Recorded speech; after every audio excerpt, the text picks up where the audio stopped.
à Livraison artistique, l'émission qui consiste à jumeler un artiste témiscamien à un organisme communautaire de la région dans le but de créer une œuvre qui aura un impact social. Aujourd'hui, je suis en compagnie de Sophie Lessard, qui est notre artiste invitée, et Stéphanie Coutu, qui est la représentante de la maison d'hébergement L'Équinoxe. Bonjour à vous deux, est-ce que ça va bien? Oui, ça va bien, bonjour. Bonjour aussi, oui, je vais bien. Donc, pour commencer, j'aimerais juste en profiter pour vous présenter toutes les deux. Donc, on peut commencer avec toi, Sophie. Je me demandais si tu pouvais justement nous donner peut-être un peu plus de détails sur ton parcours artistique, puis aussi qu'est-ce qui t'inspire là, dans ta création. J'ai pas nécessairement créé à fond dans ma vie, mais j'ai toujours gardé un espace pour ça.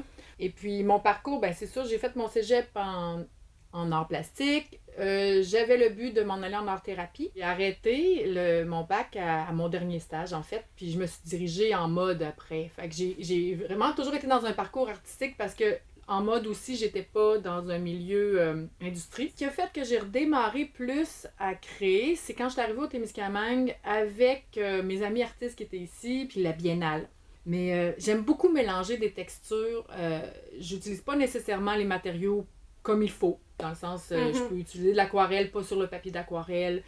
Je vais essayer de coller des affaires que peut-être ça se colle pas. J'aime bien ça, le défi. C'est sûr, j'ai des matériaux neufs, là. J'en ai des affaires neuves, là.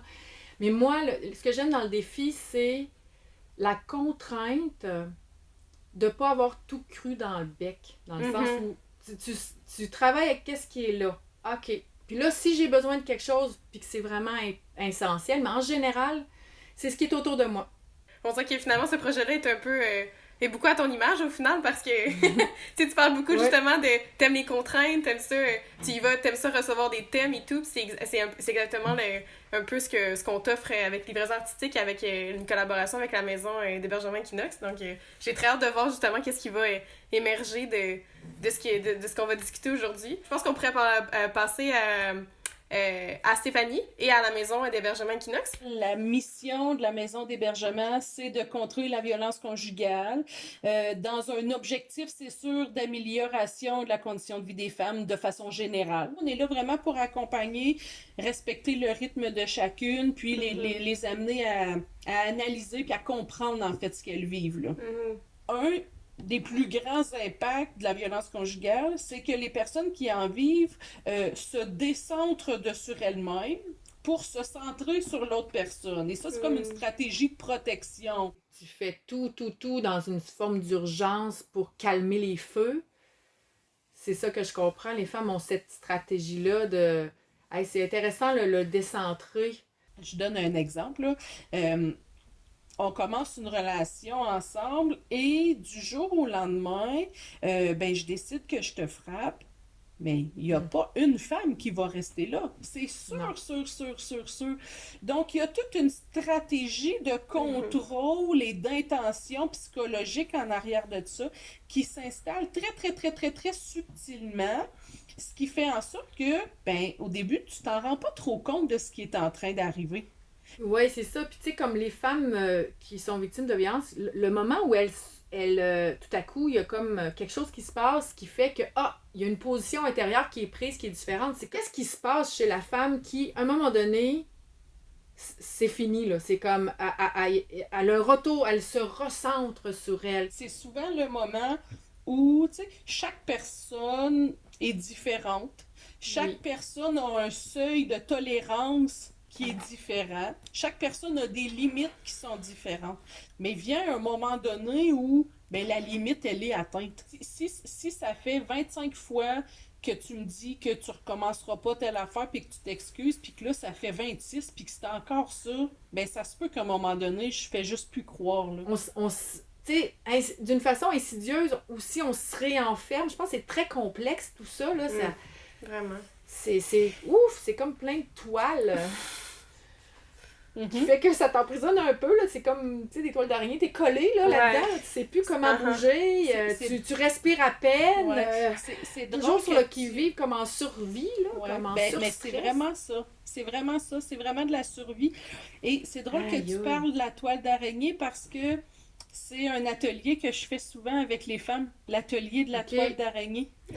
Où on fait on dessine, en fait je dessine une toile, mettons un dessin d'une femme sur un papier et là en discutant avec elle, à toutes les fois où elle me raconte des épisodes de violence qu'elle a vécu. Peu importe le type de violence, là. Tu sais, ça peut être un mot, ça peut être une culpabilité très mal intentionnée. Ça peut être économique, il t'a empêché de manger, il t'a empêché de faire l'épicerie, il t'a pas donné d'argent, bon, peu importe. Et là, je prends tout ça et à toutes les fois qu'elle me raconte un épisode de violence, je dessine une toile. Et au final, visuellement, la femme voit qu'elle est prise en dessous de sa toile. Et pour se sortir d'une situation de violence conjugale, mais elle doit couper tous les fils de la toile un par un. Oui. Aïe, aïe, aïe. Merci beaucoup pour cette conversation vraiment enrichissante. On pourrait continuer encore pendant des heures. Il y a tellement de choses à dire sur le sujet parce que justement, on voit à quel point ça peut refléter sur tous et chacun au final. Donc, j'espère que Sophie, ça t'a inspiré. Oui, j'ai des impressions, j'ai des affaires, oui, je vais voir rendu dans mon atelier. Au plaisir aussi de rediscuter dans 5 jours, en fait, parce que c'est 5 jours que tu as pour créer ton œuvre. Bonne création, Sophie. Merci, Gabrielle. Bonne création à toi. Je viens juste de passer l'entrevue avec l'équinoxe et puis là, je réfléchis. En fait, je vais placer tous les éléments qui m'interpellent sur ma table ici. Puis après ça, ça va être de jouer avec, de voir où ça mène, voir la résonance avec les thèmes qu'on a abordés. Puis j'ai beaucoup accroché sur le thème de la toile d'araignée. Je trouvais ça intéressant. Mais en fait, j'ai récupéré des moustiquaires de fenêtre. Cet élément tissé qui laisse quand même des ouvertures, mais qui fait en sorte qu'il ne peut pas passer au travers. Un peu le symbole de la toile d'araignée, peut-être. Une cloche, ce que je trouve super intéressante. Elle est dorée, il y a toute cette lumière-là qui est dessus, mais aussi elle est marquée par le temps. Puis c'est tout l'aspect de cette résonance-là que j'appellerais plus l'instinct de survie. À un moment donné, il y a quelque chose qui résonne, un cri d'alarme, avec l'organisme qui est l'équinoxe, qui est une maison d'hébergement pour les femmes qui vivent de la violence conjugale. Je trouve ça intéressant. Je ne sais pas encore ce que je vais faire avec ça. Donc, je laisse la nuit, parce que je viens juste d'avoir l'entrevue, je laisse la nuit faire son œuvre. Je veux aplatir un peu. Oh. J'essaie de l'écraser un petit peu. Yes! J'ai aplati ma cloche, j'aime ça. J'aime mettre ça, une racine qui nous permet de résonner, comme le résonner R-A-I-S-O-N-N-E, puis de faire le pas qu'il faut. Donc, d'écouter ce son d'alarme. Ce morceau de métal-là qui est comme en demi-lune, ça me fait penser comme à un nid, parce qu'on parlait aussi de sécurité, de ce besoin de sécurité-là que le centre d'hébergement offrait aux femmes. Peut-être envie aussi d'aller mettre un autre grillage par-dessus, mais celui-ci de le déchirer.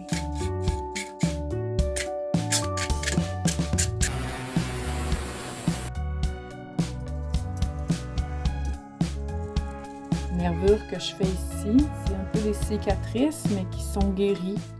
À défaut de ne plus avoir de colle Crazy Glue, qui est séché dans le pot alors qu'il est presque neuf et qu'il était bien scellé, j'ai pas de colle blanche, ni de colle là-bas. Fait que je vais mettre du gloss médium, du médium brillant. Ça fait vraiment de la colle aussi.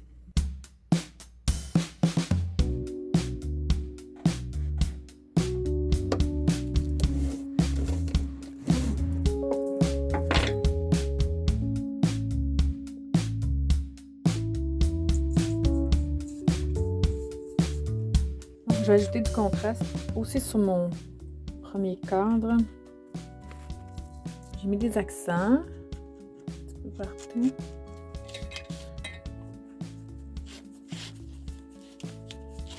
Bon, je vais essayer de mettre tout ça ensemble, même si c'est pas sec encore. Je veux juste voir visuellement ce que ça donne. Ouais, j'aime pas trop ça. Il y a trop de doré ici, ça m'énerve. Je vais l'enlever. Donc là, je me lance avec ma cire d'abeille.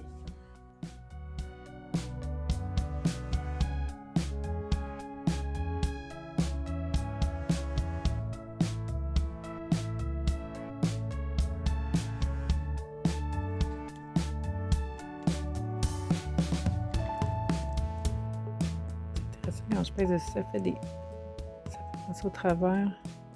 La médium, j'aime bien ça. Je suis venue attacher l'hameçon ici, la cloche. Puis là, on a les racines. J'achève. Bon, j'espère que ça va marcher, là. Je fais bien mon possible.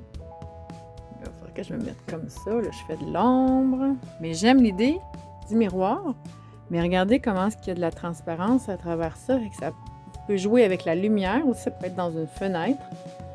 En tout cas, bref, il y a moyen de s'amuser.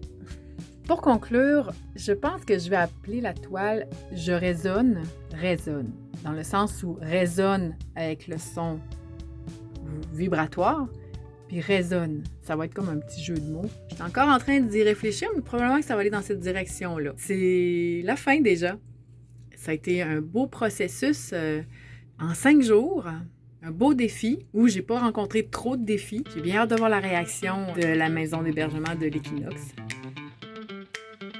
Je suis de nouveau en compagnie de Sophie et de Stéphanie. Donc aujourd'hui, c'est super excitant parce qu'on se retrouve ensemble après 5 jours et des poussières. Et pendant ces 5 jours-là, Sophie, tu as créé une œuvre pour la maison d'hébergement Équinoxe. Puis c'est aujourd'hui que tu vas nous la présenter. Sans plus attendre, je t'invite à nous la montrer. OK, dévoilement. C'est vraiment excitant, ça! Je vais reculer. Wow! Je vais essayer de voir.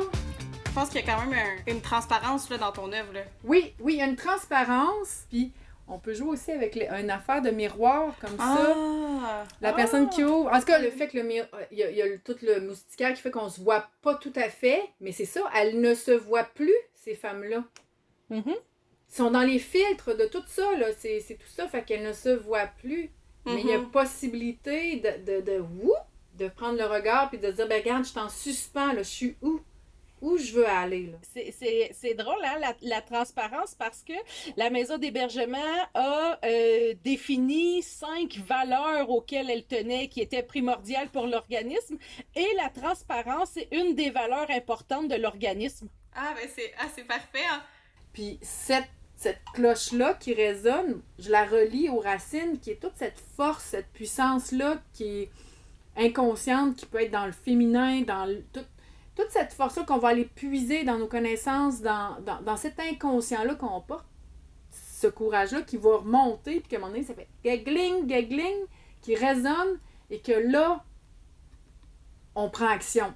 Ce qu'on dit souvent aux femmes, c'est, on fait un peu le parallèle avec un arbre. Tu sais, l'arbre, il est là, il est lui, mais selon la température, selon l'environnement extérieur, ben parfois il est abîmé, parfois il est cassé, parfois ça laisse des traces, il y a des cicatrices, mais tes racines à toi, la personne que tu es, elles sont encore là. Mm-hmm.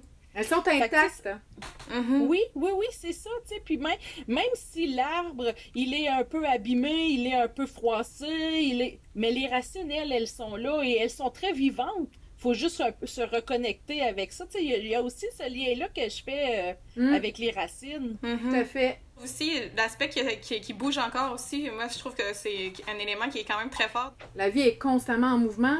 On peut pas la figer en une place. Fait que c'est de cette capacité d'adaptation-là. Moi, je vois aussi la liberté. Elle est libre d'encore bouger. Elle est libre.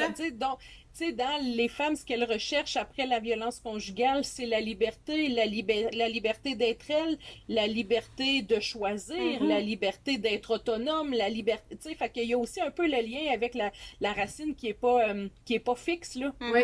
Je suis bien contente de ne pas l'avoir fixée, finalement. Ouais! Puis là, quand tu mets ton œuvre comme ça, tu sais, je vois... Je sais pas si les couleurs sont réalistes à ce que c'est pour vrai, mais tu sais, je vois comme un bleu-vert, mais je vois aussi du jaune en bas. Et je sais pas si c'est voulu, mais les couleurs de la maison d'hébergement, ce sont ces couleurs-là. Le jaune et le vert bleu. Oui! C'est drôle, hein? Oui! Dans les formes aussi, puis... oui! C'est surprenant. Ouais. C'est drôle, hein? Ben, Colin! On dirait que l'association s'est fait naturellement. C'est vraiment intéressant de voir ça. C'est un bel hasard. C'est que, tu sais, là, on l'observe, l'œuvre, on la regarde. Plus on en parle, plus on voit des choses différentes, plus... Fait que, tu sais, je pense qu'on peut, nous, travailler à partir de cette œuvre-là avec les femmes en disant, tu sais, cette œuvre-là, elle a été faite, un peu expliquer, là, le processus, tu sais, la discussion qu'on a eue, que l'œuvre a été faite suite à ça, et de demander aux femmes, ben, elles, quel lien elles font entre cette œuvre-là et leur passage à la maison d'hébergement. Tu sais, je pense qu'on peut l'utiliser comme ça. Ça peut faire réfléchir. Puis, tu sais, l'imaginaire, tu sais, on va utiliser plus notre cerveau droit que notre cerveau gauche. C'est comme tu rentres dans une image. Donc, il n'y a pas de mots nécessairement. Puis, la femme, si elle est devant ça, puis elle se laisse juste... C'est pas tout le monde qui est capable de le faire, là, de se laisser imprégner par une image qui, quand même, est abstraite, mais il y a quand même des éléments qu'on reconnaît. Mais de se permettre, moi c'est ça, permets-toi d'aller dans ta poésie, permets-toi de ne pas te censurer, l'intérêt de juste dire, hey, moi ça me fait vivre ça, une émotion, ça me donne telle impression, tout ça, fait que ça peut être super riche, vraiment, vraiment. Vraiment un énorme merci. En fait, c'est sûr que la maison d'hébergement va l'afficher et va l'utiliser aussi avec les femmes. Vraiment un énorme merci. Ah, ça me fait plaisir. Moi, ça a été une super belle expérience. Puis, vraiment, ça a quand même passé vite, 5 jours, là, tu sais, mais ça a bien été. C'est super, je suis vraiment contente d'entendre ça. J'aimerais ça aussi vous remercier tous les deux. Donc, merci beaucoup d'avoir embarqué dans le projet. Ben, merci beaucoup, Gabrielle, d'avoir initié ce projet, parce que sans toi, il n'y en aurait pas. C'est gentil, merci beaucoup. Ben oui. Merci vraiment. Merci beaucoup. Bye bye. Bye. Bye.